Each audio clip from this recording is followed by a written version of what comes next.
ಯಾಕೆ ಹೀಗೆ ಮಾಡಿದೆ ಸೋನು ನೀನು? ಹಾಂ, ಎಲ್ಲ ಪಕ್ಷಿಗಳ ನೀನು ಕೊಲ್ತಿಯಲ್ಲೋ, ಈ ಮಕ್ಕಳನ್ನು ತಿನ್ನಕ್ಕೆ ಹೊರಟಿದ್ಯಾ? ಮಕ್ಕಳಾದ್ರೇನು ಏನಾದ್ರೇನು. ನಿನ್ನ ಮನಸ್ಸು ಕಲ್ಲಾಗೋಗಿದೆ ಕಣೋ. ಹಾಂ, ಅವ್ರ ಮುಖನಾದ್ರೂ ನೋಡಿ ಅವ್ರನ್ನ ಬಿಟ್ಬಿಡು.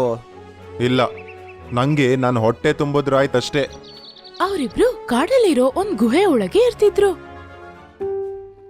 ಮೋನು ಯಾವಾಗ್ಲೂ ಬೇರೆಯವ್ರಿಗೆ ಸಹಾಯ ಮಾಡ್ಬೇಕಂತಿತ್ತು, ಆದ್ರೆ ಸೋನು ಅವ್ರನ್ನ ಸಾಯಿಸಿ ಬೇಕಾಗಿರೋದನ್ನ ತಗೋತಿತ್ತು.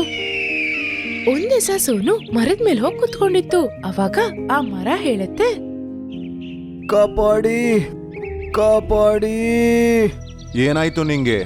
ಯಾಕೆ ಹೋಗ್ತಾ ಇದ್ದೀಯಾ? ಆ ಎದುರಲ್ಲಿರೋ ಮರನ ನೋಡ್ತಾ ಇದ್ದೀಯಾ? ಅದು ನನ್ನ ಬೇರಿಂದಲೇ ಬಂದಿದ್ದು. ಅದಕ್ಕೆ ಯಾರೋ ಬಾಣ ಹೊಡೆದಿದ್ದಾರೆ, ಅದಕ್ಕೆ ನೋಯ್ತಾ ಇದೆ. ನೀನ್ ದಯವಿಟ್ಟು ಆ ಬಾಣ ತೆಗಿತೀಯಾ? ಆ ಕೆಲಸ ನಾನು ಯಾಕೆ ಮಾಡಲಿ? ನಾನೇನು ಕೆಲಸ ಮಾಡಲ್ಲ. ಮಗು, ಅದನ್ನ ತೆಗ್ಬಿಡು. ನಿನ್ನಿಂದ ದೊಡ್ಡ ಉಪಕಾರ ಆಗೋಗುತ್ತೆ. ಮುಂದೆ ಯಾವಾಗಾದ್ರೂ ನಾನು ನಿಂಗೆ ಸಹಾಯ ಮಾಡ್ತೀನಿ. ಸೋನು ಹದ್ದು ಏನು ಹೇಳ್ದೆ ಅಲ್ಲಿಂದ ಹೊರಟು ಹೋಗತ್ತೆ.